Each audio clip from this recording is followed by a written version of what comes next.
Hello friends, இன்றைக்கி நம்ம என்ன பார்க்க போகிறோன்னா பூண்டு குழம்பு எப்படி பண்ணுறதுன்னு பார்க்கலாம்.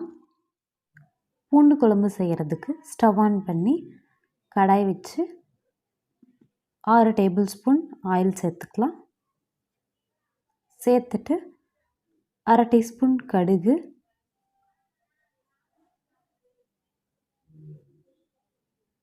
1/4 டீஸ்பூன் வெந்தயம், 1/2 டீஸ்பூன் சீரகம் சேர்த்து வதக்கி விட்டுறலாம்.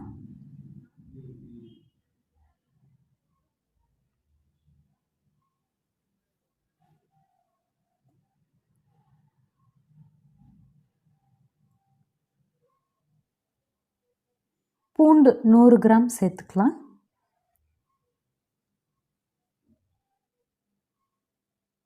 சேர்த்துட்டு நல்லா வதக்கி விட்டுறலாம். பூண்டு இன்னும் அதிகமாக கூட நீங்கள் சேர்த்துக்கலாம்.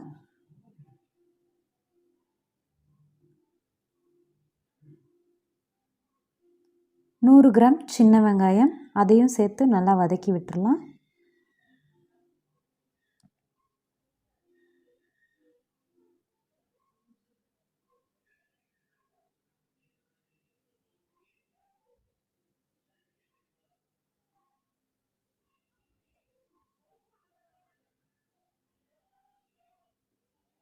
கொஞ்சமாக கருவேப்பிலை சேர்த்துக்கலாம்.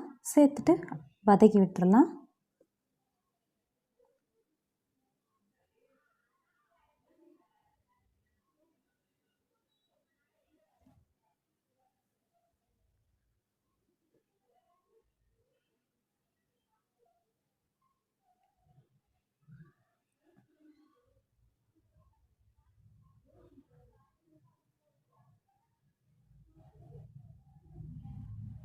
ரெண்டு தக்காளி கட் பண்ணி வச்சுருக்கோம், அதையும் சேர்த்துக்கலாம்.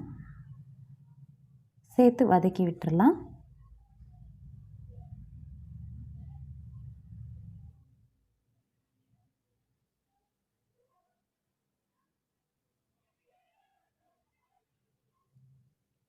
தக்காளி வதங்கிறதுக்கு உப்பு சேர்த்துக்கலாம். 1/4 டீஸ்பூன் மஞ்சள் தூள் சேர்த்து வதக்கி விட்டுறலாம்.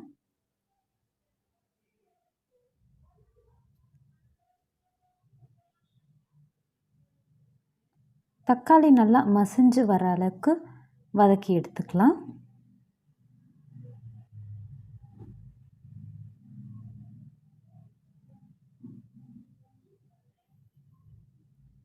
இப்போ தக்காளி நல்லா மசிஞ்சு வதங்கி வந்துடுச்சு.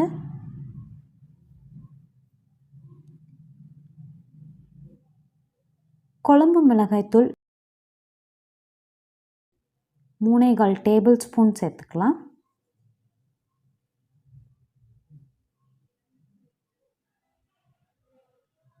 சேர்த்துட்டு வதக்கி விட்டுறலாம்.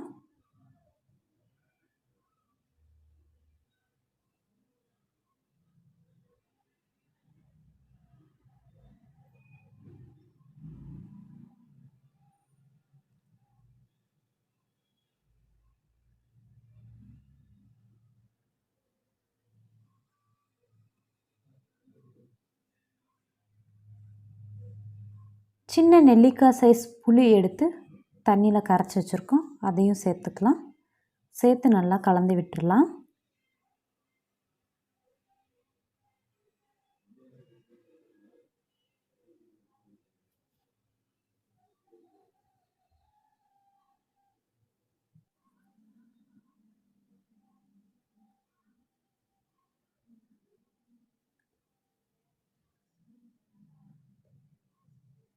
புளி தண்ணி நல்லா கலந்து விட்டாச்சு. இதில் தேவையான அளவு தண்ணி சேர்த்துக்கலாம்.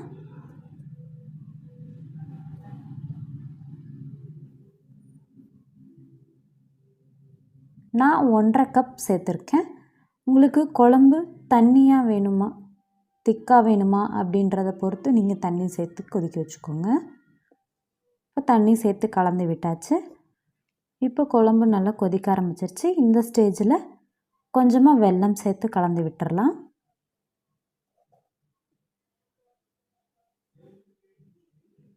இப்போ கொதிக்க ஆரம்பிச்சிருச்சு. குழம்புக்கு தேவையான அளவு உப்பு சேர்த்து அதையும் நல்லா கலந்து விட்டுறலாம். சூப்பரான பூண்டு குழம்பு ரெடி ஆயிடுச்சு. கண்டிப்பாக நீங்களும் செஞ்சு பார்த்துட்டு எப்படி இருக்குது அப்படிங்கிறத கமெண்ட் பண்ணுங்கள். Thank you friends.